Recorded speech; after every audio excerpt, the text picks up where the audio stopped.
নৈবেদ্য নিবেদন করছে মঞ্জরিতা চক্রবর্তীর ছোট কাহিনী। মঞ্জরিতা চক্রবর্তী, পেশা অধ্যাপনা, বিশ্বভারতী বিশ্ববিদ্যালয়ে স্নাতক ও স্নাতকোত্তর পড়াশোনা। পরবর্তীকালে বর্ধমান বিশ্ববিদ্যালয় থেকে উপনিবেশোত্তর দৃষ্টিকোণে শিশু সাহিত্য এই বিষয়ে গবেষণা।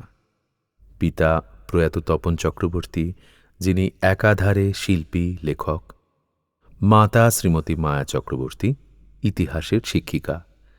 এনাদের অভিভাবকত্বেই মঞ্জরিতার লেখা শুরু। কবি মঞ্জরিতার প্রথম কাব্যগ্রন্থ খোলা হাওয়া লাগিয়ে প্রাণে। কাহিনীকার মঞ্জরিতার গল্পগ্রন্থ দহনজাত, অন্তঃকথন ইত্যাদি। সাবস্ক্রাইব করুন, লাইক করুন, শেয়ার করুন আমাদের ইউটিউব চ্যানেল নৈবেদ্যা, NAIVEDYA।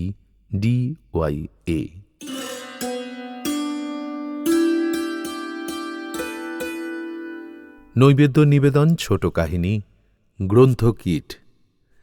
কাহিনীকার মঞ্জরিতা চক্রবর্তী। কাহিনী কথন অরূপ। কাহিনী গ্রন্থ কিট।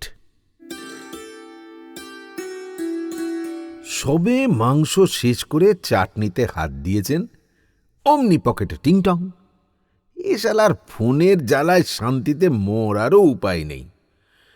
প্রথমবার গা করলেন না পুলক চট্টোপাধ্যায়। তারপর এবার রসগোল্লার সময় আবার মুখে একটা আর পাতে 4টে মতো নিয়ে কোনো রকমে বললেন, হ্যালো। উপাস থেকে গৌরীদার উত্তেজিত কণ্ঠ শোনা গেল, পুলক, সর্বনাশ হয়েছে, লাইব্রেরিতে চুরি হয়ে গেছে, পুলিশ এসেছে, তুমি কি একবার আসতে পারবে? রসগোল্লা শেষ হয়েছে ততক্ষণে, কিন্তু পুলক চট্টর মিষ্টি মেজাজটা দফারাফা হয়ে গেল। দাঁত খিঁচিয়ে বললেন, বললাম না নাতনির বিয়ে, ভাইজির মেয়ে, যেতেই হবে। কিছুই মনে রাখতে পারো না নাকি আজকাল? ওপাশ থেকে গৌরীদার কড়া গলা শোনা গেল, খাওয়া হয়েছে? আজই ফিরবে তো? ফিরে যত রাতই হোক একবার এদিকে এসো। আমি আর আজকাল সব ঝামেলা নিতে পারি না। বিয়ে বাড়ি গেছো ভালো কথা, তা চুরি তো আর দিন দেখে হবে না। অত মেজাজের কি আছে? ফোনও কেটে গেল, পুলকের ফুরফুরে মেজাজের তালও কেটে গেল। পান হাতে নিয়ে উঠে ভেতর বাড়িতে গিয়ে প্রথমেই ভাইজি কল্পনাকে খুঁজলেন পুলক। মেয়ের মা, কত দিকে কাজ, তাদের জামাইও সম্প্রদানে বসেছে, সবাই চেনা, তবু কাকে বলে যে বেরিয়ে পড়া যায় পুলক বুঝে উঠতে পারছিলেন না। ঘরে উঁকি দিয়ে দেখলেন কল্পনার মা, তার বড় বৌদি আর তার স্ত্রী তাপসী বসে আছেন। বৌদিকে বলেই বিদায় নিলেন পুলক। যদিও লাইব্রেরিতে চুরি শুনে নাতনির বিয়ে ফেলে চলে যাওয়ার কথায় বৌদি একটু দুঃখ পেলেন, আর তাপসী এমন তাকালেন যে সত্য যুগটুক হলে পুলক নির্ঘাত ভস্ম হয়ে যেতেন। কোনে যাত্রী যাবার প্রতিশ্রুতিবদ্ধ হয়ে পথে নামলেন পুলক। প্রায় 10:30 বাজে। ফিরতেন হয়তো, তবে ধীরে সুস্থে, আরও অনেকের সাথে। গাড়িও এসেছে অনেকগুলো, কোনো একটায় চলে যেতেন হয়তো। বিয়েবাড়ির আলো ঝলমল এলাকাটা পেরোতেই গ্রামের পথ তার স্বভাবসিদ্ধ নির্জনতা নিয়ে ঝাঁপিয়ে পড়ল। ঝিঝির ডাক, কুকুরের পিছু নেওয়া, সব বড্ড চেনা ছবি। স্টেশন কাছেই, মিনিট 7 পথ, তবু জোরে হাঁটতে গিয়ে হাঁপ ধরে গেল পুলকের। যত রাগ হলো ওই তসরের পাঞ্জাবিটার ওপর। কি দরকার ছিল এই জবরজংটা পরার? তবু যে কেন বুঝে না। একে কোলেস্টেরল বেড়েছে, তার উপর আজ যে পরিমাণ মাংস লোড হলো, গরম তো লাগবেই। ভাবতে ভাবতে পৌঁছে গেলেন স্টেশনে। প্ল্যাটফর্মবাসীদের রান্না শেষ, তারাও শোবার বন্দোবস্ত করছে। পুলক ঘেন্নায় মুখ বিকৃত করে পেরিয়ে এলেন খোলা আকাশের নিচের সংসারগুলো। মনে মনে বললেন, এদের যে কেন গুলি করে মেরে ফেলা হয় না, তাহলে দেশটা সত্যি পরিচ্ছন্ন থাকত। স্টেশনে ছাতিম গাছের নিচে বাঁধানো বেদিতে জিরোতে লাগলেন। রিটার্ন টিকিট কাটাই আছে, 10:50 লোকালটা পেয়ে যাবেন, ভাবলেন পুলক।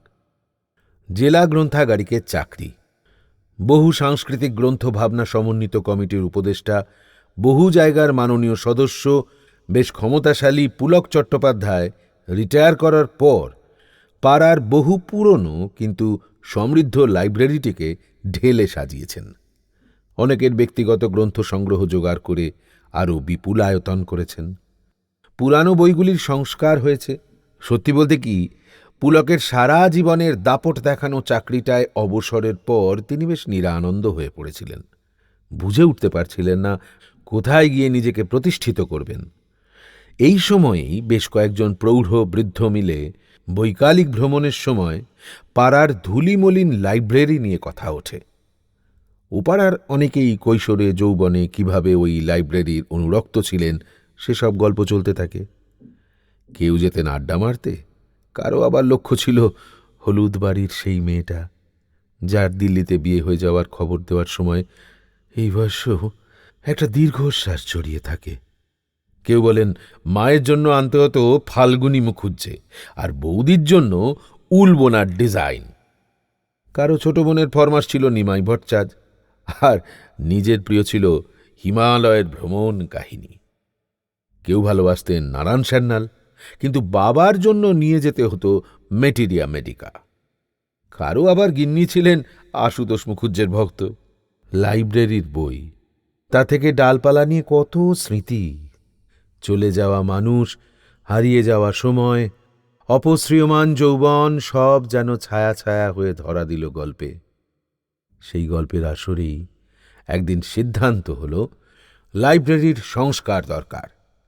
পুলক সেখানেও নেতৃত্বের গুণেই হয়ে গেলেন প্রধান উদ্যোক্তা। ট্রাস্টি বোর্ড ঢেলে সাজালেন, প্রয়োজনীয় অর্থ সংগ্রহ করলেন।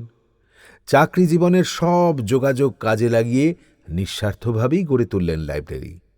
এই অঞ্চলের একসময়ের ভালো ফুটবল প্লেয়ার অশ্বিনীচরণের নামে লাইব্রেরির নাম হল অশ্বিনীচরণ স্মৃতি গ্রন্থাগার। পাড়ারই নয়, বলা যেতে পারে এলাকার বৃদ্ধদের ভাবার, আলোচনা করার, কৃতিত্ব দেখানোর, ব্যস্ত থাকার এবং নিজের প্রয়োজনীয়তা সম্পর্কে আত্মবিশ্বাস ফিরে পাবার অপূর্ব ক্ষেত্র হল এই অশ্বিনী লাইব্রেরি। এলাকায় নাম হল। গত 5 বছরে পুলক দ্বিতীয়বার নির্বাচিত সম্পাদক। গৌরীপ্রসন্ন খাসনবিশ এলাকার সবচেয়ে বয়োজ্যেষ্ঠ, তাই তিনি সভাপতি। ওই লাইব্রেরি এখন এই বৃদ্ধদের ঘর, বাড়ি, স্বপ্ন, তাদের অলস অবসরের একমাত্র কর্মমুখরতা। यात्रीगण कृपया ध्यान दीजिए, 37844 up Howrah Bardhaman local 2 number platform पर आ रही है। ধুত্তর ছাই! একটা বড় কাঠ পিঁপড়ে কামড় দিয়েছে পুলককে, ছিটকে উঠলেন। তিনি ছাড়া আর 2 জন যাত্রী। স্টেশন একেবারে শুনশান। একজন মাতাল কোনো রকমে দাঁড়িয়ে আছে, আর একজন বড় একটা খালি ঝুড়ি পায়ের কাছে রেখে সেলফোনে গান বাজিয়ে নিশুতির নিস্তব্ধতাকে চ্যালেঞ্জ করছে। পুলক পায়ের গোছাটা ডলতে ডলতে সরে এলেন একপাশে। দূরে ট্রেনের আলো দেখা যাচ্ছে। স্টেশনের অদূরে জিটি রোড। একটা লরি গেল প্যাঁপো প্যাঁপো প্যাঁপো প্যাঁপো, অদ্ভুত একটা হর্ন বাজিয়ে। ট্রেনে উঠে গুছিয়ে হাওয়া পাওয়া যাবে এমন একটা সিটে বসলেন পুলক। এখন গিয়ে কত হ্যাঙ্গাম সইতে হবে কে জানে। কত টাকার বই গেল। ঝুড়িওয়ালা সেই লোকটাও একই কামরায় উঠেছে। পুলকের সামনে এসে বসতেই পুলক কড়া গলায় বললেন, একদম গান বাজাবে না, শান্তিতে বসতে দাও। অসহ্য! তাদের ছেলেবেলায় এই ক্লাসের লোকেদের সাহসই হতো না সিটে বসার। দরজার কাছে মাটিতে বসত। ছোট লোকেদের লাই দিয়ে দিয়েই দেশের 12টা বেজে গেল। লোকটা অসন্তুষ্ট মুখে কিছুক্ষণ বসে থাকল, তারপর উদাস চোখে একটা বিড়ি ধরালো। পুলক ধূমপাই ছিলেন এক সময়। এখন শরীরের কারণে ছাড়তে হয়েছে বলে তিনি ঘোর বিরোধী। লোকটার উপর ক্ষেপে গিয়ে বললেন, গেট আউট ফ্রম হিয়ার। জানিস না ট্রেনে স্মোক করা বারণ? ফেলে দে বলছি। লোকটা পুলকের ধমকে থতমত খেয়ে ফেলে দিল বিড়িটা। তারপর সম্বিত পেয়ে বলল, ট্রেনটা কি আপনার কিনা আছে? আপনি ভি যাচ্ছেন, আমি ভি যাচ্ছে। আপনি আমাকে বলিবেন কেন? আমার গান শোনা হবে না, বিড়ি ভি চলবে না। আমি কি আপনার নৌকর আছে? পুলক চোখ কপালে তুলে বললেন, হ্যাঁ, তুই আমার নৌকর আছিস। বসতে হলে ভদ্র হয়ে বস, ছোট লোকমি করলে পুলিশে ধরিয়ে দেব। লোকটা ভয়ঙ্কর হয়ে বলল, আমি আপনাকে কাটিয়ে ফেলাবো। আমার লোক নিয়ে আপনার ইমন ব্যবস্থা করব না যে আর উঠতে পারবেন না। বেশ কিছুক্ষণ চেঁচামেচির পর বিরক্ত বীতশ্রদ্ধ পুলক একটা স্টেশনে নেমে নীরবে চলে গেলেন পাশের কামরায়। সেখানে সেই মাতাল বেসুরো শ্যামা সঙ্গীত গাইছিল। কিন্তু পুলক আর কিছু বলার ঠিক ভরসা পেলেন না। তাঁদের ছোটবেলায় 3rd ক্লাসে উঠত এরা, ইন্টার ক্লাসে তারা যেতেন। ছোট লোক আর ভদ্রলোকে একটা সুস্পষ্ট বিভাজন থাকাটা যে কত জরুরি সেটা নতুন করে উপলব্ধি করলেন পুলক। শত সাম্যবাদ আওড়ালেও বাবা, শিক্ষিত অভিজাত বনেদি এইসবের সঙ্গে আনকালচার্ড, অশিক্ষিত আর নোংরা আর আর রাগে ঘেন্নায় পুলকের মাথাটা যেন চোখড হয়ে গেল। ঠিক ঠিক বিশেষণও মনে আসছিল না। আসলে আজকাল এই সব ব্যাপারে পুলকের স্পর্শকাতরতা ক্রমশ বাড়ছে। Gap filler. লাইব্রেরিতেও আজকাল পড়ার অভ্যাস কমে যাওয়ায় ভদ্র মধ্যবিত্ত ঘরের ছেলে মেয়েদের মেম্বার হিসেবে পাওয়াই যায় না। তাই যে কোনো ক্লাসের যে কোনো লোক মেম্বার হতে চাইলেই সবাই এক গাল হেসে ফর্মে গিয়ে দেয়। পুলক প্রায় প্রতিটি মিটিংয়ে ভেটো দিয়ে আটকান এই সব লোকেদের। আরে বাবা, বই কি ছোট লোকের পড়ার জিনিস? প্রাচীন যুগে ব্রাহ্মণ ছাড়া কারো অধিকার ছিল না। কেন? কারণ পুস্তকের পরিচর্যা সকলের দ্বারা হয় না। কমিটির ছোকরা মেম্বার প্রীতিময় বলবে, মধ্যবিত্ত ঘরে তো সব ইংলিশ মিডিয়াম, তারা বাংলা বইয়ের লাইব্রেরিতে আসেই না। আর যদি বা আসে, কুইজ, হ্যারি পটার নয়তো কম্পিটিশন সাকসেস খোঁজে। সাহিত্য টাহিত্য ওদের কাছে অচল, তাদের দিয়ে তো লাইব্রেরি চলে না। পুলক গম্ভীর গলায় বলেন, ওদের বাবা মায়েরা পড়বে, ছাই পড়বে। রিটায়ার্ড ব্যাংক অফিসার মদনবাবুর কণ্ঠে ক্ষোভ শোনা যায়। বাবা মা পড়লে কি আর ছেলে ওরকম হয়? গাছের সঙ্গে ফলের কিছু মিল হয়ই। বাবারা শেয়ারের দর দেখে আর মায়েরা সিরিয়াল। বরং ওই বড়ি বিক্রি করা দুস্থ মহিলাটি একদিন আশাপূর্ণা দেবীর ছোট গল্প চাইছিল। পুলক বলেন, কোনো অবস্থাতেই আমি ছোট লোকের হাতে বই তুলে দেবার পক্ষপাতী নই। সকলেই রেগে যায়, কিন্তু সকলের অ্যামেচার লাইব্রেরিটাকে নিজের সবচেয়ে প্রয়োজনীয় কাজের গুরুত্ব দিয়ে সামলান পুলকই। তাই তাকে সবাই মেনে নিতে বাধ্য হন। মিটিংয়ের পর বিজয় গর্বে চা সিঙাড়া খেতে খেতে কাউন্টারে এসে বসেন পুলক। বছর 30-এর সেই ফুটফুটে দিদিমণি এসেছেন। হাই হিল জুতোর আওয়াজে যেন তবলার তাল। সুঠাম শরীর ঘিরে জয়পুরি কামিজ। আদুরে গলায় বলে, সরি মেসোমশাই, এবার একটু দেরি হয়ে গেল। আসলে ছেলেটা এত ভুগছিল যে আসতেই পারিনি।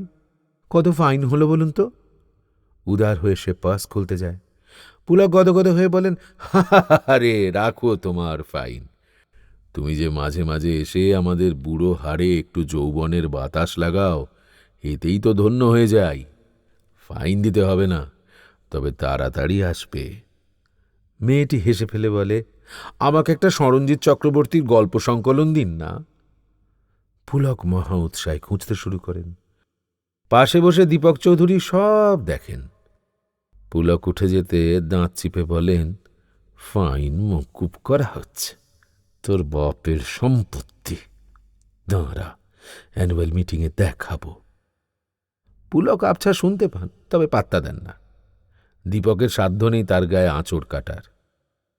একটু পরেই আসে সেই উজ্জ্বল চোখের যুবকটি, চারবাক চক্রবর্তী। ল্যাটিন আমেরিকার কোনো লেখা চাইছে সে।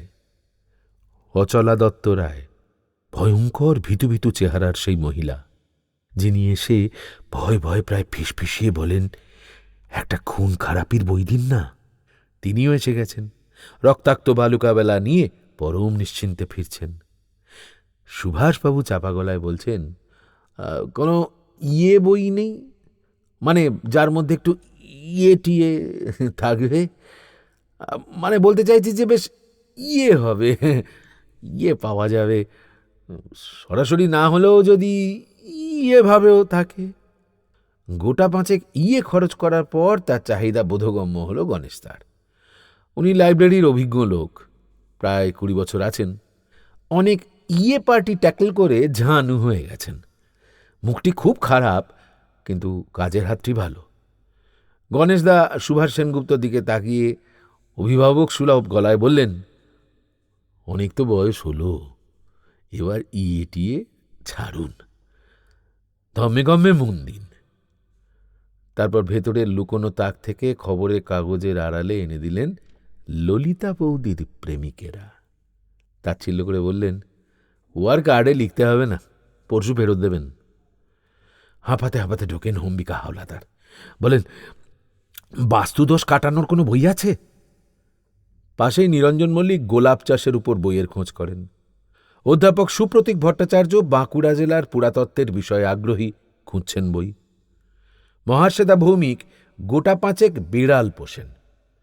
কুকুর প্রেমীদের থেকে বিড়াল প্রেমীদের কদর যে বেশি, এর উপরে বই চাই তাঁর। শুভ্রনীল 9-এ পড়ে। উত্তর মেরুর শ্বেত ভাল্লুকের ওপর প্রজেক্ট করতে হবে তাকে। নেটে তৃপ্তি হয়নি, চাই বই। সোমলতা এইচের পছন্দ মিষ্টি প্রেমের গল্প। এরই মধ্যে পুলক তার প্রিয় দিদিমণিকে বিদায় দিয়ে কাউন্টারে বসেছিলেন। নোংরা জামাকাপড়, কাঁচা পাকা দাড়ি, পায়ে রবারের স্লিপার পরা একটা লোক লাইব্রেরিতে ঢুকতেই পুলকের পিত্তি জ্বলে গেল। বাঁচখাই গলায় বললেন, কি চাই? অবাক হয়ে ভাবছিলেন, এসব লোককেও মেম্বার করেছে এরা। সত্যি, যে দিকটায় নজর দেবেন না সেখানেই গাফিলতি। এই সেই হুজুগে মেতে ওঠা জেনারেশন, যারা সর্বোচ্চ নম্বর পেয়েছে বলে একটা ধাঙড় পাড়ার ছেলেকে লাইব্রেরির পক্ষ থেকে সম্বর্ধনা দিতে চেয়েছিল। আরে বাবা, সম্বর্ধনা দিবি তাও কিনা ধাঙড়ের ছেলেকে? কি আবার বলেছিল, ভালো ছাত্রের আবার জাত হয় নাকি? আলবাত হয়। এভাবে চললে আর কিছুদিন বাদে জাত বেজাত বলে কিছু থাকবেই না। মুখটা বিরক্তিতে ভরিয়ে লোকটার দিকে তাকিয়ে স্তম্ভিত হয়ে গিয়েছিলেন পুলক। না, লোকটাকে দেখে নয়, বিঁটে লোকটি প্রায় কাউন্টারের নিচেই শেষ হয়ে গিয়েছিলেন। চমকালেন তার অনুরোধ শুনে। বলে কি না, নিহারঞ্জন রায়ের বাংলার ইতিহাস আছে? নরকের কীট সব। থাকিস তো বস্তিতে, 2 বটতলার বই কিনে পড়লেই হয়। বলি হারি যায়, কুঁজোরও চিত হয়ে শোবার শখ হলে কি আর করা যাবে। হয়তো এই বইটার নাম শুনেছে কোথাও। পুলক তীব্র প্রত্যাখ্যানে বলেছিলেন, ওটা রেফারেন্সের বই, টাকা ডিপোজিট রেখে নিতে হয়। লোকটা বলল, কত টাকা? পুলক ওর স্পর্ধায় হতবাক হয়ে বলেছিলেন, ফালতু লোকেদের এই বই দেওয়া হয় না। আজ ওই ফাঁকা কামরায় মাতালটার সামনে গান শুনতে শুনতে পুলক একটু অস্বস্তি অনুভব করছিলেন। প্রতিটি স্টেশনে ট্রেন থামলেই মনে হচ্ছিল বোধহয় পাশের কামরার ঝুড়িওয়ালা লোকটা লোকজন নিয়ে তাকে মারতে আসবে। নিজের কমন সেন্স দিয়ে নিজেকে ধমকাচ্ছিলেন যে এত রাতে লোকজন পাবে কোথায়। আবার নিজের মনেই বলছিলেন যে কি জানি, বলা যায় না, এই ক্লাসের লোকেরা হয়তো রাত জাগে। যাই হোক, ওদের মধ্যে ঐক্য তো অনেক বেশি। তার বিপদ হলে আর একজন মধ্যবিত্ত হয়তো মজা দেখতে পারে, কিংবা চরম উদাসীন হয়েও থাকতে পারে। ওরা কিন্তু পরস্পরের বেদনায় অনেক বেশি ঝাঁপিয়ে পড়ে। একজনের অপমানে 10 জন ছুটে আসবে। কেন যে এত মেজাজ করলেন? আজকাল কি যে হচ্ছে তার, অনেকবার ঠকছেন, তাও স্বভাব যাচ্ছে না।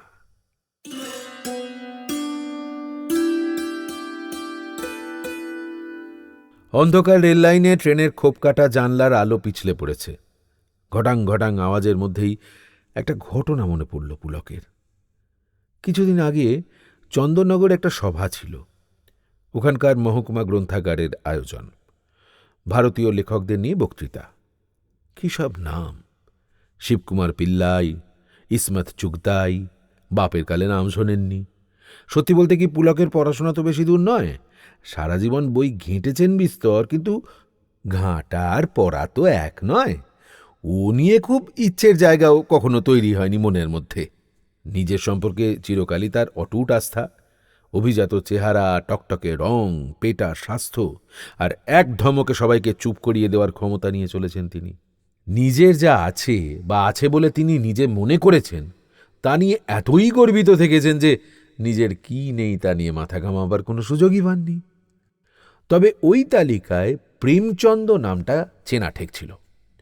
কি যেন একটা গোদান ফোদান নামের বই দেখেছিলেন বটে লাইব্রেরিতে। যাই হোক, ওই লাইব্রেরির বর্তমান গ্রন্থাগারিক হিরণময় কুণ্ডু একসময় পুলকের সহকারী হয়েছিল। কুণ্ডুর বলে পুলক তুচ্ছতাচ্ছিল্য করতেন। হিরণময় গায়ে মাখত না, বরং পুলককে দাদার মতো শ্রদ্ধা করত। পুলক রিটায়ার করার পরেও যোগাযোগ রেখেছে, খোঁজ খবর নেয়। তার ডাকে সাড়া না দিয়ে পারা গেল না। অতএব 3:15 লোকাল ধরে পুলক এসেছিলেন চন্দননগরে। একটু দেরি হয়ে গিয়েছিল। দুজন বলে ফেলেছেন। অসমীয়া লেখক লক্ষ্মীনাথ বেজবড়ুয়ার উপর বলছেন বর্তমান বক্তা। পুলক বিশেষ কিছু বুঝতে পারছিলেন না, তবে বিদগ্ধজনের মতো শুনছিলেন। হিরণময় খাতির করছিল খুব, সমাদর করে প্রথম সারিতে বসিয়েছিল। চা দিল, মিষ্টি খাওয়ার জন্য পিড়াপিড়ি করায় পুলক বললেন, এখন খাবো না, চন্দননগরে মিষ্টি নিয়ে যাব তোমার বৌদির জন্য। পুলক জানে বাড়িতে নিয়ে যাবার কথা বললে হিরু বড় বাক্সে গুছিয়ে দেবে। তাপসেই খায় না মিষ্টি, ফেরার পথে পুলকই সাঁটাবেন। যাই হোক, এত সম্মানের পর কিছু বলতে হয়, তাই পুলক বললেন, দেরি হয়ে গেল, প্রেমচন্দ্রটা শুনব ভেবেছিলাম। হিরণময় গদগদ হয়ে বলল, শুনবেন, নিশ্চয়ই শুনবেন, ওটা দিয়েই তো শেষ। কেমন হয়েছে দাদা পরিকল্পনাটা? সবটা কিন্তু আমার মাথা থেকে। কমিটিকে খাওয়াতে কম হুজ্জত গেছে? আরে বাবা, সাগর পাড়ে লেখা সবাই অনুবাদে পড়তে চায়, আর নিজের বিশাল দেশটার লেখকদের জানতে চায় না। কেমন ধারা? তাদের লেখা পড়তে হবে না? তাছাড়া আমি বলে দিয়েছিলাম, ওইসব মাস্টার মশাই অধ্যাপক টোক নয়, পড়াশোনা করা লোক সব পেশাতেই অল্প বিস্তর আছে, তাদের দিয়ে বলাবো। তেলা মাথায় আর তেল নয়। সেটা ভালো হয়নি বলুন? পুলক বললেন, হ্যাঁ হ্যাঁ, ভালো। কুণ্ডুর ছেলে হয়েও হিরণময়ের মাথা থেকে এমন একটা মৌলিক ভাবনার উদয় হওয়ায় তিনি খুশি হতে পারলেন না। এরই মধ্যে অসমীয়া ব্যাপারটা শেষ হয়ে গেল। ঘোষক বললেন, প্রেমচন্দের উপরে বলবেন পতিত পাবন হাটি। পুলকের সর্বাঙ্গ চিরবির করে উঠল। কেন রে, দেশ থেকে কি বামুন কায়েত মুছে গেছে? এবার তো বিয়ে পইতেও ওরাই দেবে মনে হচ্ছে। কোথা থেকে সব জোগাড় করেছে কে জানে। এসব ভাবতে ভাবতেই বেরিয়ে গেলেন বারান্দায়। ফাঁকতালে চলে যাবেন। এই সব বক্তার বক্তৃতা শোনার মতো দুর্ভাগ্য এখনো তার হয়নি। এই ধাসটাময় সারা বিকেল নষ্ট হলো তার। কাশীনাথের বাড়ি তাসের নিমন্ত্রণ ছিল, গেলে কাজ দিত। কিন্তু বেরোতে গিয়ে থমকে গেলেন তিনি। তারপর পেছনের দিকেই বসে পড়লেন। তারপর বিস্মিত হলেন, মুগ্ধ হলেন, বাকরুদ্ধ হলেন। প্রায় 1 ঘণ্টা পর যখন শেষ হল সভা, তখন তুমুল হাততালির সঙ্গে তাল মেলালেন নিজেরই অজান্তে। মুন্সী প্রেমচন্দ, উপনিবেশ ভারত আর লেখকের দায়বোধ নিয়ে এক অন্যরকম সহজ সাবলীল কিন্তু চমকপ্রদ বক্তৃতা শুনলেন পুলক। ভাবিয়ে দেবার মতো উপস্থাপনা। জীবনে অনেক কথা শুনেছেন পুলক, অনেক বিখ্যাত লোকের কথাও, কিন্তু এত না। কুণ্ডুর পর জহুরির চোখ স্বীকার করতেই হবে। পেছনে যেখানে পরে বসেছিলেন সেখান থেকে দেখা যাচ্ছিল না লোকটাকে। চোখ বুজে শুনতে শুনতে পুলকের মনে হচ্ছিল ধুতি পাঞ্জাবিতে শোভিত কোনো স্বনামধন্য অধ্যাপক বলছেন হয়তো। হিরণময়কে মনে মনে অনেক সাধুবাদ জানিয়ে কেমন যেন বোকা বনে গিয়ে সেদিন বাড়ি ফিরেছিলেন পুলক। আজও ট্রেনের নির্জনতায় সে ঘটনা মনে এলো পুলকের। হঠাৎ ট্রেনের আলোগুলো নিভে গেল। পুলক একটু বিব্রত হলেন। শহরে ঢুকছে গাড়ি, ডিস্ট্যান্স সিগন্যালে দাঁড়িয়েছে। এই জায়গাগুলি ওয়াগন ব্রেকারদের সাম্রাজ্য, তাই হর বক্ত আলো নিভে যায়। একটা আলো কেবল দপদপ করে টিকেছিল। পুলক উঠে সেটার নিচে গিয়ে বসলেন। দেখলেন সেখানে একটা ভারী ম্রিয়মান লোক বসে আছে। পুলক তার সামনে বসেই চমকে উঠলেন। চাষাভুষো ভেবেছিলেন, দেখলেন লোকটা আলোর অভাবে যে বইটা আর পড়া যাবে না বলে বন্ধ করছে, সেই বইটার নাম মহাকাব্য ও মৌলবাদ। বাপরে! পুলক বললেন, বইটই পড়া হয় বুঝি?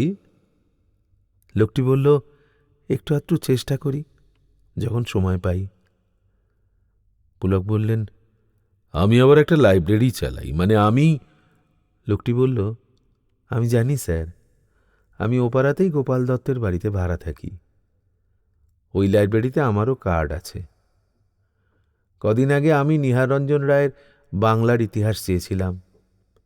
আপনি বললেন ডিপোজিট, তারপর অবশ্য বললেন ফালতু লোকেদের দেওয়া হয় না।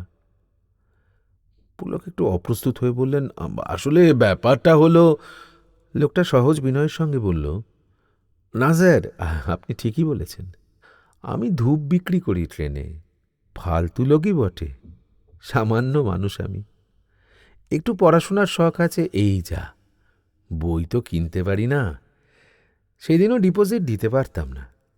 তবে অনেক লাইব্রেরি আমাকে খুব সাহায্য করে, যেমন চন্দননগর লাইব্রেরির হিরুদা আমার গ্রামের ছেলে, খুব ভালোবাসে। ভাবে আমি পড়ি আর ভাবি যখন, তখন বলতেও পারব। এই রকম মানুষদের দয়ায় কিছু পড়াশোনা হয় স্যার। পুলক বললেন, ঠিক আছে, জানা রইল। আমিও সাধ্যমতো চেষ্টা করব। ইয়ে মানে তুমি যাবে লাইব্রেরিতে। তা নামটা কি? ট্রেন ঢুকছে প্ল্যাটফর্মে। বছর 40-এর লোকটা ঝোলা ব্যাগে বই ঢুকিয়ে চশমার কাঁচ মুছল। তারপর ধূপের ট্রে হাতে নিয়ে বলল, স্যার, আমার নাম পতিত পাবন হাটি।